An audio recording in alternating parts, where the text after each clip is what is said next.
Morning voice എന്ന അനുഗ്രഹീത പ്രോഗ്രാമിലേക്ക് ഏവർക്കും സ്വാഗതം. ദൈവനാമ മഹത്വത്തിനായി ഒരു ഗാനം നമുക്കിപ്പോൾ ശ്രവിക്കാം. എന്നെനിക്കൻ ദുഃഖം തീരുമോ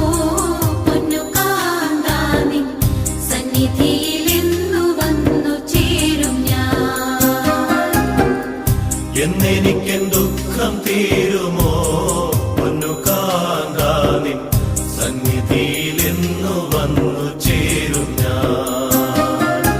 നിനക്കിൽ ഭൂമിയിലെ സമസ്ത മായയും ആത്മക്ലേശവുമെന്നു ശാലോമോൻ. നിനക്കിൽ ഭൂമിയിലെ സമസ്തം മായയും ആത്മക്ലേശവുമെന്നു ശാലോമോൻ. നിനച്ച വാസ്തവമറിഞ്ഞി സാധു ഞാൻ പരമസിയോനോടിപ്പോകുന്നു. നിനച്ച വാസ്തവമറിഞ്ഞി സാധു ഞാൻ പരമസിയോനോടിപ്പോകുന്നു. എന്നെനിക്കും ദുഃഖം തീരുമോ പൊന്നു കാന്താ നിൻ സന്നിധിയിലെന്നു വന്നു ചേരും ഞാൻ. ഇന്ന് വചനത്തിൽ നിന്ന് നമ്മോട് സംസാരിക്കുന്നത് കർത്താവിൻ്റെ ശ്രേഷ്ഠദാസൻ MG രാജൻ ആസാം. പ്രാർത്ഥനയോടെ ധ്യാന ചിന്തകൾ ശ്രവിക്കാം. കർത്താവ് നമ്മളെ സഹായിക്കട്ടെ. ദൈവതിരുനാമം മഹത്വപ്പെടുവാനായിട്ടിടയാകട്ടെ. മലാഖി പ്രവാചക പുസ്തകം 3-ാം അധ്യായം അതിൻ്റെ 2-ാമത്തെ വാക്യത്തിൻ്റെ ആദ്യ ഭാഗം ഞാൻ വായിക്കുമ്പോൾ എല്ലാ പ്രിയപ്പെട്ടവരും ദയവായി ശ്രദ്ധിക്കണമേ എന്ന് ഓർമ്മിപ്പിക്കുകയാണ്. എന്നാൽ അവൻ വരുന്ന ദിവസത്തെ ആർക്ക് സഹിക്കാം? ഈ 3-ാം അധ്യായത്തിലെ ആദ്യത്തെ ചോദ്യമാണ് ഇവിടെ ദൈവദാസൻ ചോദിക്കുന്നത്. നമുക്കറിയാം, ഈ പുസ്തകം ചോദ്യങ്ങളുടെ ഒരു പുസ്തകമാണ്. ധാരാളം ചോദ്യങ്ങളാണ് ഈ പുസ്തകത്തിൽ ഓരോ അധ്യായങ്ങളിലുമായിട്ടും നാം കാണുന്നത്. ഇവിടെ 3-ാം അധ്യായത്തിൻ്റെ ആരംഭത്തിൽ ഇതാ അവൻ വരുന്നു എന്ന് സൈന്യങ്ങളുടെ യഹോവ അരുളി ചെയ്യുന്നു. അപ്പോൾ യഹോവ പറയുകയാണ്, അവൻ വരുന്നു, യഹോവ വരുന്നു, ദൈവം വരുന്നു. ആരാണ്? നിങ്ങൾ അന്വേഷിക്കുന്ന കർത്താവും നിങ്ങൾ ഇഷ്ടപ്പെടുന്ന നിയമദൂതനുമായവൻ, അവൻ വരുന്നു എന്ന് പറഞ്ഞിട്ട്, എന്നാൽ അവൻ വരുന്ന ദിവസത്തെ ആർക്ക് സഹിക്കാം എന്ന് ചോദ്യം. അതേ, കർത്താവ് വരുമ്പോൾ ആർക്ക് സഹിക്കാനായിട്ട് പറ്റും? അപ്പോൾ ഞാൻ കഴിഞ്ഞ ആഴ്ച ഓർമ്മിപ്പിച്ചു, കർത്താവിൻ്റെ 2-ാം വരവിൽ 2 ഘട്ടങ്ങളാണ്. അതിൽ 1-ാമത്തെ ഘട്ടം തൻ്റെ സഭയെ ചേർക്കുവാനാണ്. എന്നാൽ 2-ാമത് ദൈവം വരുന്നത് ഇസ്രായേലിനെ വീണ്ടെടുക്കേണ്ടതിനായിട്ടാണ്. അതിൽ തന്നെ അപ്പോൾ നോക്കണം, ആ വരവിൽ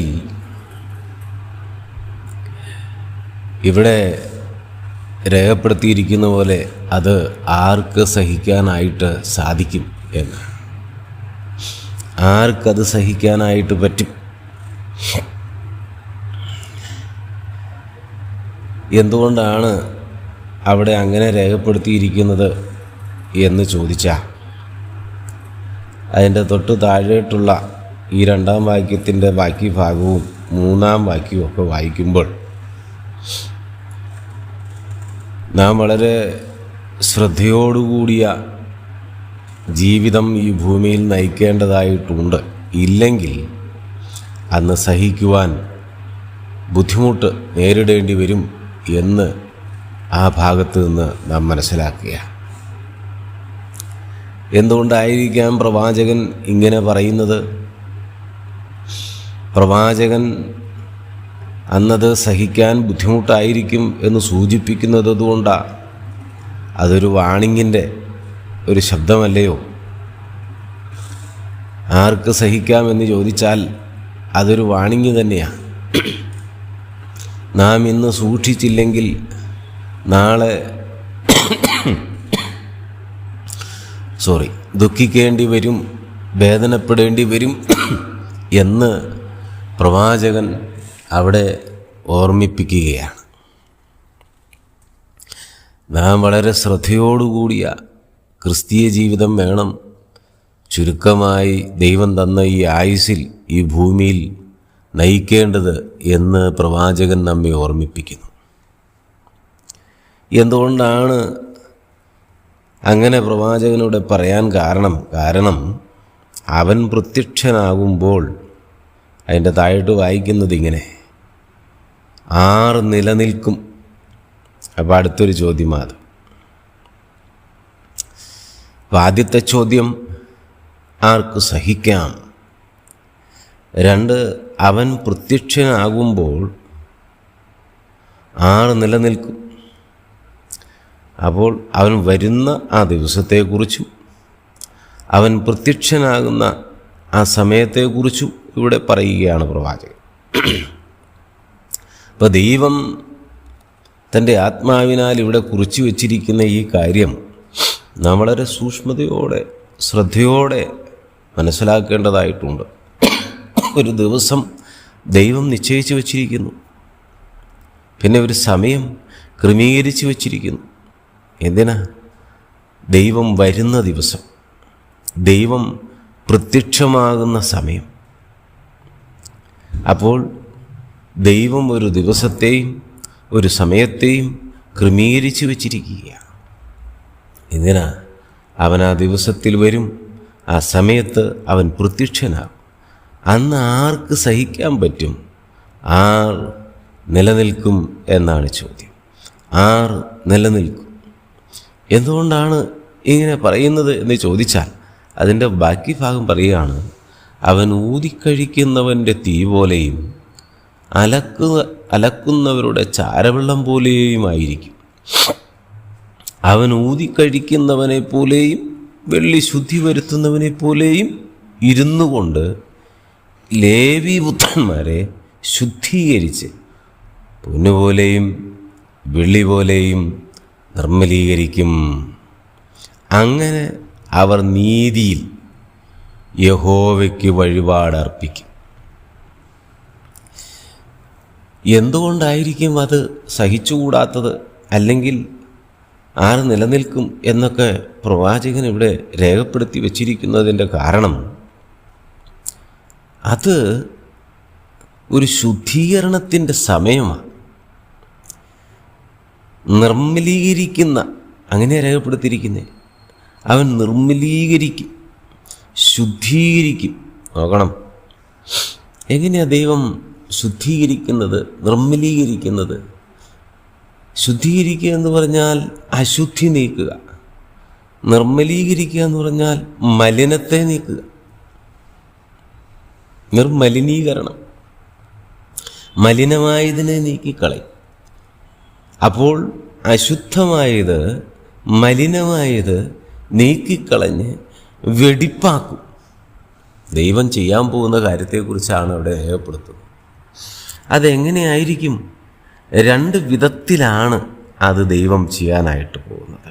അപ്പോൾ ദൈവം അന്ന് ശുദ്ധീകരിക്കും, മനുഷ്യൻ നിർമ്മലീകരിക്കും, വെടിപ്പുള്ളവരാക്കി തീർക്കും.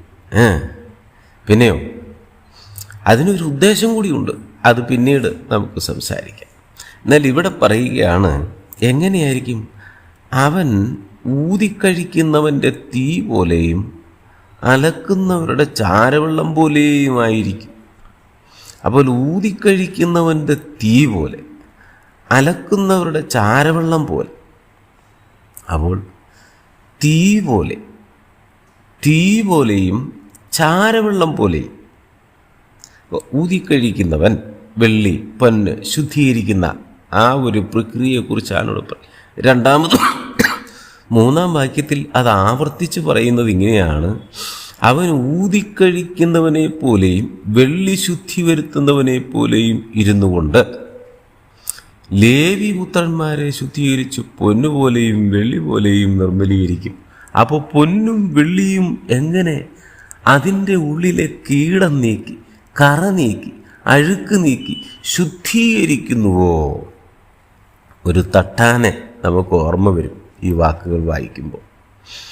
ആ തീയിലൂടെ എങ്ങനെ ഈ പൊന്നും വെള്ളിയൊക്കെ കടത്തിവിട്ട് അത് ശുദ്ധീകരിച്ച് ഏറ്റവും തിളക്കമുള്ളതാക്കി, മനോഹരമാക്കി, ശുദ്ധിയുള്ളതാക്കി മാറ്റുന്നുവോ, അതിലെ കീടങ്ങളെ നീക്കി ശുദ്ധീകരിക്കുന്നുവോ, അതുപോലെ നമ്മുടെ കർത്താവ് ചെയ്യും എന്ന് അവിടെ രേഖപ്പെടുത്തി വെച്ചിരിക്കുക. പിന്നെയോ അവൻ അലക്കുന്നവരുടെ ചാരവെള്ളം പോലെ.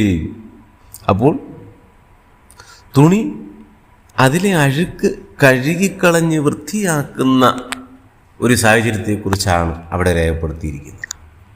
തുണി അത് കഴുകി വൃത്തിയാക്കി അതിലെ അഴുക്ക്, അതിലെ കറ, അതിലെ അഴുക്ക് നീക്കിക്കളയുന്ന, പിന്നെയോ വെടിപ്പുള്ളതാക്കി, വൃത്തിയുള്ളതാക്കി, അതാണ് രേഖപ്പെടുത്തിയിരിക്കുന്നത്. അതുകൊണ്ട് പറയുകയാണ്, ദൈവം അങ്ങനെ ചെയ്യും, നിർമ്മലീകരിക്കും, ശുദ്ധീകരിക്കും. അത് ദൈവം ചെയ്യും. അതുകൊണ്ട് ഇവിടെ രേഖപ്പെടുത്തിയിരിക്കുകയാണ്, ആർക്ക് സഹിക്കാൻ പറ്റും, ആർ നിലനിൽക്കും, ദൈവം ചെയ്യും.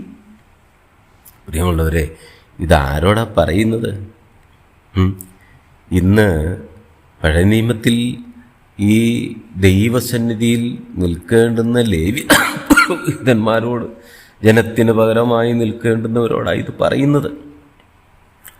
അവരോട് ഈ കാര്യങ്ങൾ വ്യക്തമായിട്ട് ദൈവം പറയുകയാണ്, നിങ്ങൾ ശുദ്ധിയുള്ളവരല്ല, നിങ്ങൾ കറ പിടിച്ചിരിക്കുന്നവരാണ്, നിങ്ങൾ മലിനപ്പെട്ടിരിക്കുന്നവരാണ്, വെടിപ്പുള്ളവരല്ല. അതാണ് ദൈവം ഇവിടെ ഇപ്പോൾ അവരെ ഓർമ്മിപ്പിക്കുന്നത്. ഇന്നു മുതൽ ശ്രദ്ധയോടെ ജീവിച്ചാൽ അന്ന് ദൈവം വീണ്ടും ഇത് ആവർത്തിക്കുകയില്ല. അല്ലെങ്കിൽ ദൈവസന്നിധിയിൽ അന്ന് നിൽക്കാൻ കഷ്ടപ്പെടേണ്ടി വരും. അത് ഓർമ്മിപ്പിക്കുക. നമ്മോടും ദൈവത്തിൻ്റെ ആത്മാവ് പറയുന്നത് ഇത് തന്നെയാണ്. നാം ഈ ഭൂമിയിൽ ജീവിക്കുന്ന കാലഘട്ടത്തിൽ ഞാനും നിങ്ങളും വളരെ വിശുദ്ധിയോടെ, കൃപയോടെ, അനുഗ്രഹത്തോടെ, ശുദ്ധിയോടെ, നിർമ്മലതയോടെ, പവിത്രതയോടെ, വിശ്വസ്തയോടെ, വിശ്വാസത്തോടെ, സമർപ്പണത്തോടെ, ഭക്തിയോടെ, ശുദ്ധിയോടെ, നിഷ്കളങ്കതയോടെ നാം ജീവിച്ചാൽ ദൈവസന്നിധിയിൽ നേരോടെ നിൽക്കാനായിട്ട് നമുക്ക് സാധിക്കും. അതാണ് വേണ്ടത്. എല്ലാ ഭക്തരിൽ നിന്നും ദൈവം അത് ആഗ്രഹിക്കുന്നു. അതുകൊണ്ട് അങ്ങനെ ഒരു നല്ല ഭക്തിയുള്ള ജീവിതം നയിച്ച് മുമ്പോട്ട് പോകുവാൻ കർത്താവ് നമ്മെ സഹായിക്കട്ടെ. നമ്മുടെ കർത്താവ് നമുക്ക് വേണ്ടി കാൽവരിയിലെ ക്രൂശിൽ ഒരിക്കലായി നമ്മുടെ സകല പാപത്തിൻ്റെയും പരിഹാരത്തിന് ശുദ്ധി വരുത്തിയിരിക്കുന്നു. ദൈവത്തിന് സ്തോത്രം. ഇനി നാം ശ്രദ്ധയോടെ ജീവിച്ചാൽ മതി. അതാണ് ദൈവാഗ്രഹം. അങ്ങനെ മുമ്പോട്ട് പോകാൻ സർവകൃപാലുവായ ദൈവം നമ്മെ സഹായിക്കട്ടെ. നമ്മുടെ കർത്താവ് എത്രയോ വലിയവനാണ്. പാട്ടുകാരൻ പരിശുദ്ധിക്കായി നീ യേശു സമീപേ പോകാം. കർത്താവിൻ്റെ അടുക്കൽ പ്രതിദിനം വരുന്ന, അനുദിനം വരുന്ന നമ്മുടെ ജീവിതത്തിലെ കറകളെ നീക്കിക്കളയുവാൻ ക്രിസ്തുവിൻ്റെ അടുക്കിലേക്ക് ചെന്ന് നമ്മുടെ കറകളെ ഏറ്റുപറഞ്ഞ് ഉപേക്ഷിച്ച് വിശുദ്ധിയിൽ മുമ്പോട്ട് പോകാൻ കർത്താവ് സഹായിക്കട്ടെ. കർത്താവിൻ്റെ പൊന്നുനാമം മഹത്വപ്പെടട്ടെ. ആമേൻ. ഇതുവരെ ഞങ്ങളെ ശ്രദ്ധിച്ച എല്ലാവർക്കും വീണ്ടും വരുന്ന കർത്താവിൻ്റെ വിശുദ്ധമായ യേശു ക്രിസ്തുവിൻ്റെ നാമത്തിൽ ഞങ്ങളുടെ സ്നേഹവന്ദനം അറിയിക്കുന്നു.